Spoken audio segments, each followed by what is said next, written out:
이 광노현이 자기가 가지고 있던 교육 철학, 교육 이론들, 교육 개혁 이론들과 관련된 것을 쓰기 시작했죠.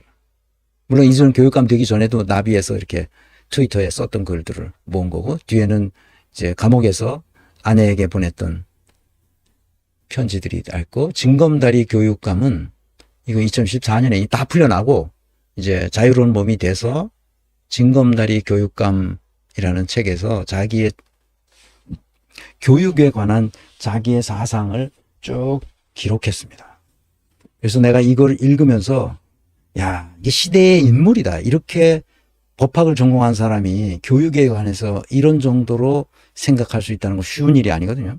그런데 그렇게 하는 걸 보고 내가 이 책을 좀 소개해야 되겠다. 이 책은 얼핏 보기와 달리 이 앞에 쓴 여는 글에 쓴 거예요. 이게 앞에 이 책을 내며 쓴 글입니다.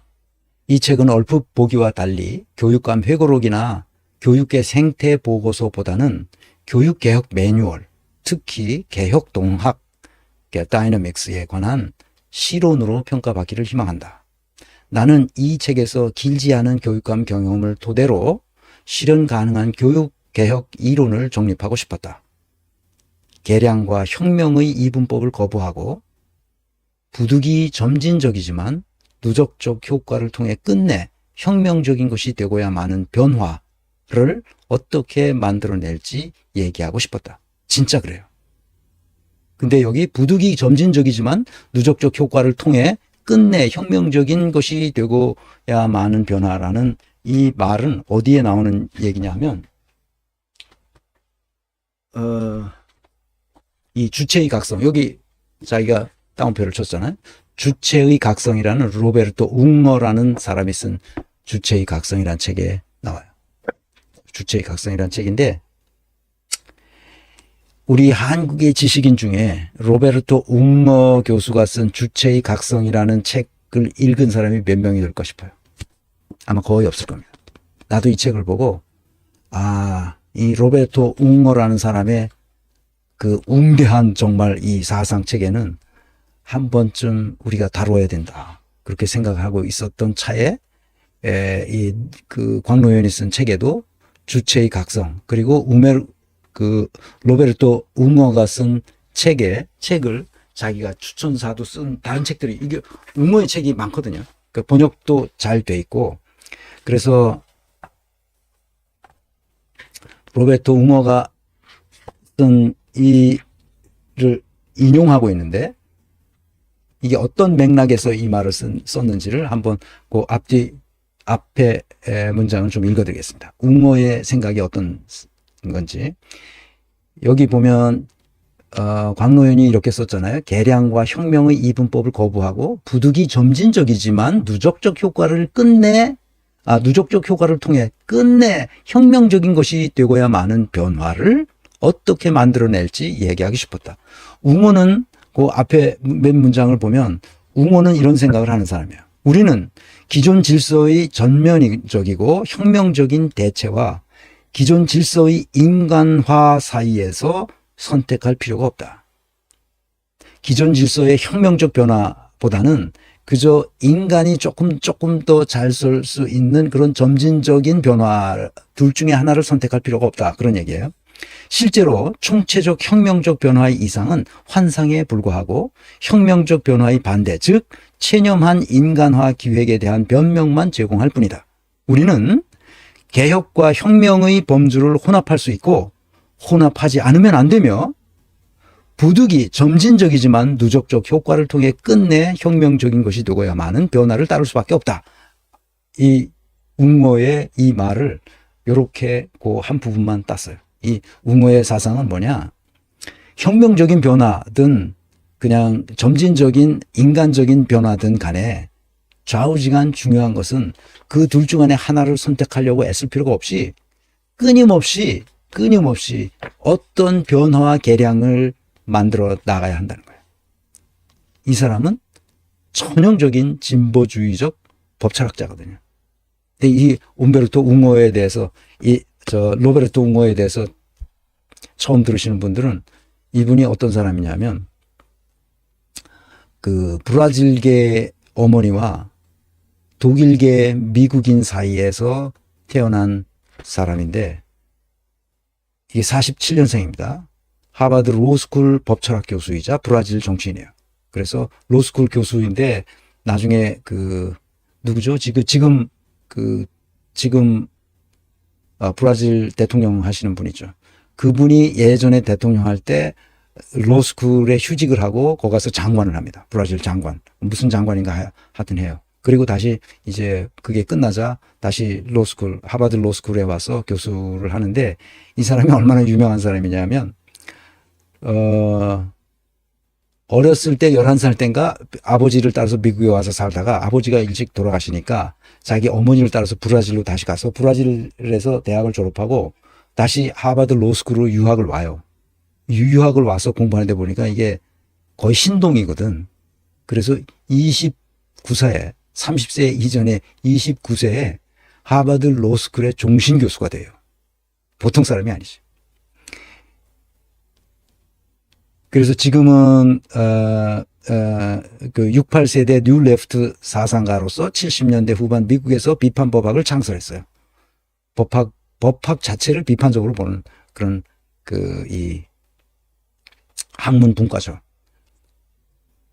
1987년 정치학 3부작으로 지성계의 파란을 일으켰고 학문적으로는 대륙의 마르크스, 칼막스, 칸트, 헤겔, 베이버, 막스 베이버, 프랑크푸르트 학파의 영향을 받은 그는 지금 진보적 대안을 제시하는 데 집중하고 있다. 그는 무기력한 제3의 길을 거부하고 사회민주주의를 혁신하려는 급진민주주의자이다. 수많은 책들이 내가 다 보진 않았는데 제가 가지고 있는 책만 해도 7, 8권 정도 돼요. 이 웅어의 책이. 그러니까 진보 진영에 있는 사람들은 반드시 이 책을 봐야 돼요. 주체의 각성. 주체가 각성해야 된다는 거야. 핵심 얘기는. 주체가 각성하지 않으니까 윤석열 같은 놈이 대통령에 당선되는 그러니까 이 처참한 그런 놈을 대통령으로 떠받들었던 이 문재인 같은 인간이 우리 사회에 존재하는 거예요. 주체가 각성을 일으키지 못해서. 다 개인이 공부하고 이 세계가 어떤 방식으로 발전하고 있는지를 생각해야 돼요. 그래서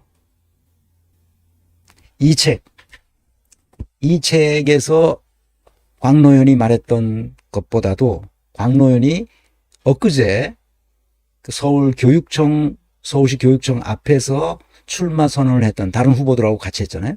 출마 선언을 했던 그 출마 선언문의 앞부분은 어제 말씀을 드렸고 이번에 뒷부분을 한번 보려고 합니다. 광노현은 누구인가? 이 뒷부분에서 말한 이 부분이 광노현은 어떤 사람인지를 알 수 있습니다. 그래서 조선일보와 싸워야 되는 거야. 어떻게든지 광노현을 다시 교육감에서 낙마시키려고 또 수작을 부리고 있습니다. 광노현은 그래서 그 매수한 적이 없지만 사후 매수죄.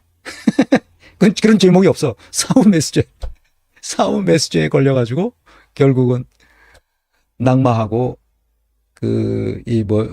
선거 보조비 받았던 거 다시 다 반납해야 되는데 자기가 가지고 있던 돈으로 한 5억 정도는 다 갚았고 이제 한 30억 정도 남았는데 이거를 이제 자기가 돈 생기면 조금씩 갖고 있는 거예요. 이게 중앙선거관리위원회가 그걸 다 뺏어가거든. 그 수입을 압류해가지고 수입이 압류돼. 그래서 광노현은 사실 알거지야. 돈이 없어. 왜냐하면 수입이 생기면 가져가게 돼 있으니까. 그럼 어떻게 사느냐, 광노현. 광노현은 그 훌륭한 부인을 얻은 거지. 그러니까.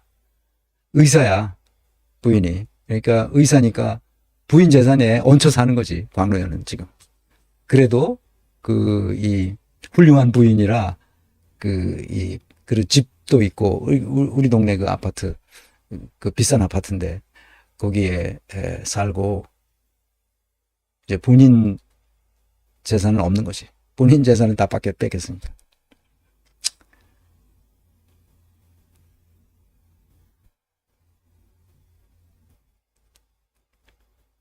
광로현은 정말 생각하면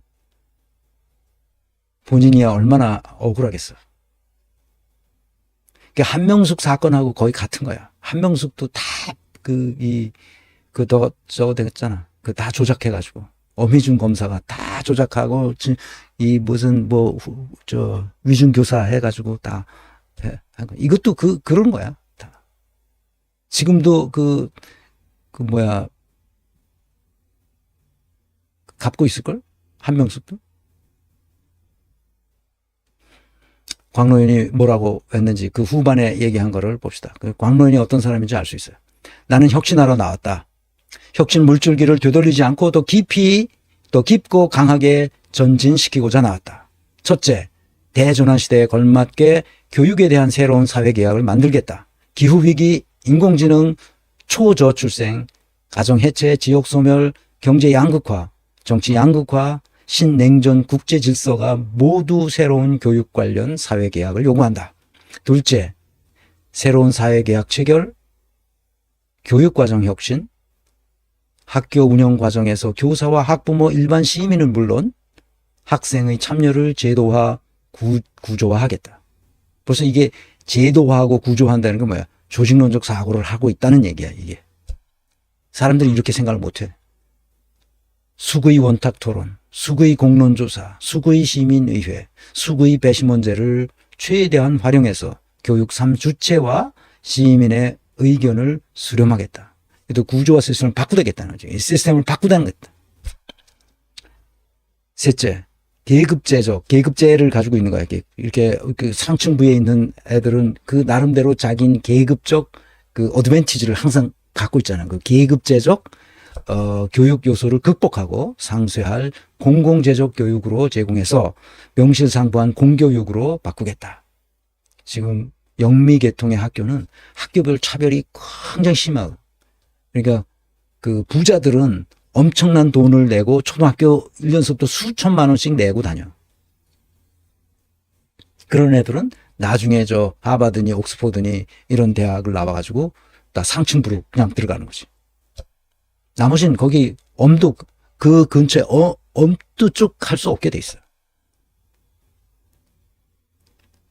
그렇게 계급화되어 있는 거지. 수학, 영어 특성화고 자사고, 특목고에 대한 정책을 제시하고 방과 후 학교를 공교육의 일부로 확장하겠다. 생태전환 교육 등 다른 내용은 추가적으로 말씀드릴 기회가 있을 것이다. 내 교육 정책을 관통하는 정신은 부모 찬스를 교사 찬스로 극복하고 동네 효과를 학교 효과로 극복하며 계급 효과를 교육 효과로 극복하자는 것이다. 인간 존엄성과 민주주의를 위한 교육, 민주주의에 의한 교육, 민주주의의 교육을 하자는 것이다. 학교가 방전된 민주주의를 충전시키는 가장 중요한 민주시민성 체험학습터이자 충전기지라는 것이다. 학교를 그렇게 만들겠다는 거죠. 나는 교육의 모든 분야에서 공감 가능한 정책으로 체감 가능한 변화를 만들어서 측정 가능한 진보를 이룰 것이다. 이를 위해 개혁과 혁신의 온도를 더 많은 교육 주체 참여를 조직해서 더 뜨겁게 올리겠다. 그 힘으로 개혁과 혁신의 지체를 뚫고 속도도 더 내겠다. 진보적 개혁과 혁신의 탄탄대로를 내겠다. 나는 윤석열 정치검찰, 윤석열 교육정책, 윤석열 독도지기와 역사 왜곡에 맞서 싸우고 서울교육을 위기에서 구하는 데 필요한 투쟁 근육이 탄탄하다고 감히 자부한다. 고맙다. 이게 윤석열 때문에 그런 이제 근육이 길러진 거죠. 교육에 관한 새 사회계약 체결과 교육 주체, 시민 참여 활성화 외에 주요 교육 정책은 다음과 같다. 여기서 몇 가지를 얘기합니다. 그건 한 10가지를 얘기해요. 셋째, 이 앞에서 셋째 했던 것 같은데. 하여튼, 셋째, 수학 때문에 학생, 교사, 학부모 모두가 이렇게 고통받는 나라가 우리 말고 세상 천지에 있는가? 수학 사교육비를 우리처럼 많이 쓰는 나라가 있겠는가? 수업 시간에 엎드려 자는 수학 포기자를 우리처럼 양산하고 방치하는 나라가 있겠는가? 그럼에도 아무도 정면 대결하지 않는다. 나는 이런 무기력과 무책임에서 벗어나 수학으로 고통받지 않는 교육 및 입시 시스템을 강구하는 일에 앞장서겠다. 수학교육과 대입 수학 혁신 방안을 마련하는 데 앞장서겠다. 수학 사교육비 부담과 수포자 대량 생산을 막지 못해 아이들과 교사, 학부모 모두 큰 고통을 겪고 있다. 넷째, 구글 팝하고 동시 통번역 시대의 외국어 교육, 특히 계급제적 성격이 강한 아주 강한 영어 교육에 대한 본격적인 진단과 대안을 강구하는 데 앞장서겠다. 다섯째, 자사고 특목고의 이중차별을 막겠다. 자사고 특목고는 부잣집 아이를 위한 부모 찬스 학교라 폐지가 정답이다. 이거 다 폐지해야 돼요. 그렇지만 이들 학교가 존속하는 기관에서 사배자라는 게 사회적 배려 대상자를 말해요. 그 사배자 20% 선발 의무가 제대로 이행되는지, 사배자 20%의 학업 중단이나 차별 배제가 없도록 제대로 점검하고 필요한 지원을 제공하는 철저히 실태를 파악해서 사배자 20% 선발 의무가 특권 학교 합리화 수단으로 악용될 뿐 사실상 불이행되는 일이 없도록 하겠다. 그런 이중적 차별을 철저히 검토하겠다. 문제는 뭐냐면 이 얘기는 학교를 평준화해야 되는 첫걸음으로 삼겠다는 것으로 나는 받아들였어요. 모든 학교가 특목고 수준으로 평준화돼야 돼요. 어느 지역에 있든지 간에. 이것을 특권을 가지고 있는 아이들, 부자 아이들만 다니는 이 학교로 만들어버리면 절대로 안 됩니다. 다 똑같이. 모든 국공립대학들을 다 서울대학교 하듯이 모든 중등교육 시스템을 다 이 특목고 수준으로 만들어야 됩니다. 자사고 수준으로 만들어야 돼요. 그 교육을 통해서만 우리가 잘 살 수 있어요. 우리가 가지고 있는 건 무슨 지하자원이 없잖아요, 우리는. 사람밖에 없어요, 사람밖에. 사람을 잘 길러내야 된다고. 사람만이 결국은 우리 세계를, 우리 시대를, 그리고 우리 후손들을 훌륭한 국가로 만들어내는데 핵심이에요.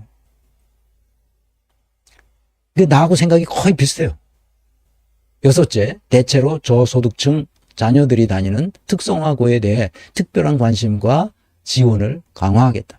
특성화고의 일반 교과와 직업교과 교육과정을 혁신해서 직업 연관성과 산학 연계, 직업 숙련도를 대폭 강화하겠다. 취업률을 높이고 임금 격차도 줄도록 지원 네트워크 구축 등 제도 개선에 앞장서겠다. 일곱 번째, 생태주의적 관점에서 교육을 바꾸겠다. 탄소 중립 조기 달성으로 기후 이변 피해를 막고 지구를 지키기 위해서는 에너지 구조와 생산 구조, 산업 구조를 바꾸는 것 외에 개개인의 의식과 욕망 구조, 소비 행태와 소비 문화를 바꿔야 한다. 차세대가 새로운 생태주의적 세계관과 감수성으로 무장하기 위해서는 생태주의적 교육 대전환이 가장 중요하다. 서울부터 앞장서겠다. 여덟째,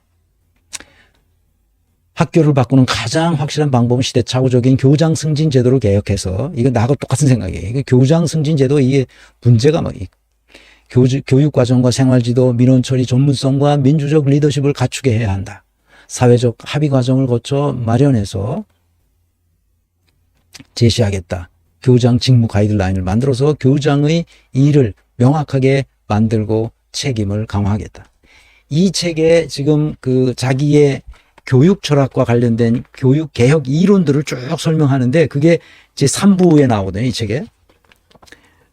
진검다리 교육감이라는 이 책에 3부에 교육 행정의 새 표준을 향하여. 그러니까 표준화하겠다는 거예요. 교장의 직무 가이드라인을 만든다는 것은 교장 직무를 표준화해서 누가 가더라도, 홍길동이 가더라도 미니멈 그 일은 반드시 이루어지도록 하는 거야. 홍길서가 가도, 홍길남이 가도, 홍길북이 가도 교장 직무를 맡은 사람은 반드시 그 일을 스스로 해낼 수 있도록 만들겠다는 거지. 그게 표준 가이드라인이 되는 거야. 어느 교장이 와더라도. 그러니까 교장에게 일을 시키겠다는 거지. 그거보다 더, 이 표준 가이드라인보다도 더 잘하는 사람은 그 사람의 능력이고, 그렇게 하겠다는 거야. 그러니까 대통령이 누가 되느냐에 상관없이 표준적으로 어느 정도까지는 해줘야 된다는 거지. 이게 없어, 우리나라에. 그러니까 교장이 누구냐에 따라서 엉망진창인 학교가 있고, 교장이 누구냐에 따라서 아주 잘 되는 학교가 있고, 이게 엉망진창이란 말이야. 그러니까 서희 초등학교인가? 서희 초등학교 그 교사가 스스로 자살한 이유가 뭐야? 그 교장 때문이거든, 교장 때문. 교장놈이 잘못해서 그렇게 된 거야, 이게. 그러니까 교장이 해야 할 일이 표준적인 가이드라인을 딱 주고 이거대로 하되 이거보다 더 잘하는 것은 네 능력을 발휘해서 더 해라. 그거야. 이제 뒤에서 얘기하겠습니다. 이게 뭔 말인지 사람들이 잘 몰라. 아유, 미치겠어, 아주. 정직이 가장 오래 간다님. 징검다리 교육 공동체에서 진행하는 민주시민교육, 문화예술교육 등 좋은 프로그램들이 많이 있습니다. 예. 그래서 이 징검다리 교육 공동체에서 교사들뿐만 아니라 이 다양한 교육 관련자들을 훈련시키고 그거 하는 사단법인에서 그 프로그램을 해요. 거기 이제 돈이 들어가니까 그거 하려면 그래서 어떤 그 행사를 해서 또 돈을 마련해가지고 그거에 또 쏟아붓고 지금 그러고 있습니다. 하여튼 내가 이거 광노현을 연구하면서 이 보통 사람이 아니야. 이 보통 얘기가 아니야. 이게. 자, 9번째. 방과 후 학교를 방과 후뿐만 아니라 주말과 방학 중에도 운영하되 인생학교, 리더십학교, 창업학교, 시민학교, 과학학교, 예술학교, 스포츠학교, 창업학교, 노작학교 등을 다양하게 운영하겠다. 이런 교육은 계급제적 성격이 강하기 때문에 공교육이 모두를 위한 공공재로 제공할 책무가 있다. 그래야만 기회균등이 실질적으로 보장될 수 있다. 10번째. 민주시민교육의 정치 이념 편향을 막을 교육 원칙에 대해 사회적 합의를 서울교육에서부터 만들어내겠다. 그를 토대로 정치교육과 논쟁적 사회 현안을 학교 수업에서 정치 이념 편향 없이 교육적으로 다룰 수 있게 하겠다. 야, 이거 보통 일이 아니야. 이거 여러분들 이게 그냥 넘어가면 돼. 민주시민교육을 하겠다는 것은 독일에서 하는 폴리티셔 빌딩, 정치교육, 정치적 교양, 정치에 관한 기본적인 교양, 민주주의에 관한 기본적인 교양을 학교에서도 가르칠 수 있게 하겠다는 거죠. 서울교육이 그것을 만들어내겠다는 거야. 그거는 독일에서 1976년에 했던 보이텔스바 합의, 보이텔스바 합의에 의한 교육 시스템을 만들어내겠다. 이게 이 문장이 별거 아닌 것 같아도 이게 엄청난 얘기입니다. 11번째. 교사 정치 기본권 확보에 앞장서겠다. 이것도 똑같은 얘기를 하는 거예요. 한 10% 내외 진보 교육 하는 교사들이 국회에 들어가야 되는 거야. 그리고 정치적 기본권을 확보해서 정치 활동을 할 수 있도록 해줘야 된단 말이야. 아니, 학교에서 떠나서 퇴근했는 사람한테 너는 절대 정치에 개입하면 안 돼. 이렇게 하는 게 말이 돼? 학교 수업이 끝났다면 그 다음엔 한 시민으로서 자기가 정치적 기본권을 행사할 수 있어야 되잖아. 그걸 못하게 해놨거든, 지금. 정치 본능이 거세당한 지금의 교육 풍토에선 녹색 민주시민을 길러내는 게 쉽지 않다. 수영 못하는 교사가 수영 선수를 길러내는 것을 기대하는 것과 다르지 않다. 수업 시간과 교육 활동 중에 정치적 중립성을 전제로 교원의 직무 외 근무 시간 외 학교 밖 정치 시민권을 확보하는 일에 앞장서겠다. 12번째. 연구중심 지역 거점 국립대학을 서울대 수준으로 집중 육성해서 명문대학의 수를 늘리는 일에 앞장서겠다. 피말리는 명문대 입시 경쟁을 완화하고 지역 두뇌 유출을 방지하여 지역 정주 요건을 높일 수 있다. 동시에 산학연 네트워크를 강화하고 고품질 혁신 경제 일자리를 늘리는 지역 균형 발전을 도모한다. 물론 연구 중심 대학을 육성해서 학문 차세대를 자주적으로 길러내서 지적 식민지 상태에서 벗어나고 독자적 선진국의 길로 나아가는 데 앞장서겠다. 이게 무슨 얘기냐면 우리 한국이 그 미국으로의 지적 식민지거든. 지금 다 미국에서 수입해서 뭘 쓰잖아. 뭘 그대로 뭐 자연과학이든 사회과학이든. 그러지 말고 지적 식민지 상태에서 벗어나서 우리가 독자적 그 지적 선진국이 될 수 있도록 하겠다. 우리 한국인들이 그런 DNA를 가지고 있잖아. 그러니까 그렇게 하도록 이제 하겠다. 이런 얘기야. 내가 이 한양대학에 있을 때 내가 참 존경하는 이 자연대 학장님, 이제 이혜원 학장, 전주대학교 부총장으로 가셔서 지난번에 내가 갔다 오느라고 고생했다고 했잖아. 바로 그 양반도 이게 똑같은 생각을 해요. 어떻게 해서든지 좌우지간 우리가 지적 식민지에서 벗어나야 된다. 자연과학 하신 분이 화학과 교수거든. 이 양반이 만든 게 그래서 ARN이라고 아시아 리서치 네트워크를 만들었어요. 그 아시아 리서치 네트워크에 내가 거기서 감사직을 오랫동안 했거든. 한양대학에 가자마자 그거 맡으라는 게 나보고 내가 경영학을 했으니까 감사를 맡으라고. 그래서 감사를 맡아서 내가 은퇴한 다음에도 오랫동안 그거를 맡고 있었어요. 난 더 이상 이제 그만 못하겠다. 그래서 빠졌는데, 지금은 빠졌는데, 모든 이제 공적 직무를 다 내려놨지. 그 양반 주장이 이거야. 아시아가 서양에 종속돼 있다는 거야. 학문적으로 지적 수준에서 종속돼 있다는 거야. 그래서 그거를 트리플 E인가 뭐 한 거죠. 뭐더라. 하여튼 뭐가 있어. 네, 미국에서 그 과학 잡지. 거기로 모든 그 자연과학 지식이 그걸로 모인단 말이야. 그러니까 우리도 그걸 하나 만들자. 그래서 만든 게 있어요. 항상 그 양반이 하시는 그 말씀이 있어요. 우리가 지적 식민지 상태에 지금 빠져 있어서 이거를 아시아가 독립된 이 지적 생산 국으로 빨리 나가야 된다. 이거 똑같은 지금 생각을 하는 거예요. 우리가 독자적인 지적 성진국으로 나갈 수 있도록 만들어야 된다. 힘들어. 뭐야 벌써 1시간 39분 됐네.